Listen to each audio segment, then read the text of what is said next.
എൻ്റെ വീട്ടിൽ സപ്പോട്ട മരത്തെ പരിചയപ്പെടുത്തിയാലോ? ഇതാണ് സപ്പോട്ട മരം. ഇതിൽ കുറേ കായ്കളുണ്ട്, കാണാം.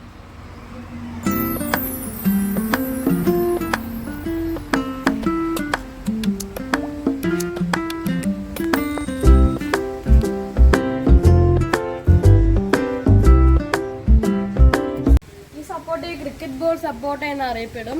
നല്ല മധുരമുള്ള സപ്പോട്ടയാണ്. ജ്യൂസ് അടിക്കുമ്പോഴൊക്കെ പഞ്ചസാര ഇടാണ്ട് നമുക്ക് ജ്യൂസ് അടിക്കാവുന്ന ഒരു സപ്പോട്ടയാണിത്. 4 വർഷം മുമ്പ് ബഡ് തൈ വാങ്ങി നട്ടതാണിത്. ബഡ് തൈ ആയത് കാരണം അത്ര ഹൈറ്റിൽ പോകില്ല. എന്നാലും ഞങ്ങൾ തലപ്പ് കട്ട് ചെയ്ത് ബുഷാക്കി നിർത്തിയിരിക്കുക.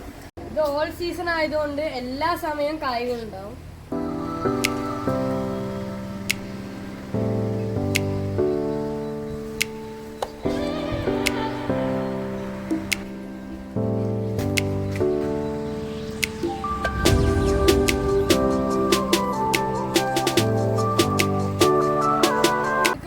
സപ്പോർട്ട് ചെയ്ത് തന്നെ നല്ല വലിപ്പം വെക്കും.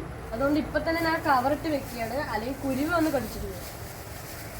കവർ കെട്ടുമ്പോൾ പ്രത്യേകം ശ്രദ്ധിക്കേണ്ടത് അടിയിലൊരു ഹോൾ ഇട്ടിട്ട് വേണം കവർ കെട്ടാൻ, അല്ലെങ്കിൽ മഴവെള്ളം തങ്ങി നിൽക്കും. ഇന്നത്തെ വീഡിയോ ഇവിടെ വെച്ച് വൈൻഡപ്പ് ചെയ്യാണ്. എല്ലാവരും ലൈക്ക് ചെയ്യുക, സബ്സ്ക്രൈബ് ചെയ്യുക, മാക്സിമം ഷെയർ ചെയ്യുക.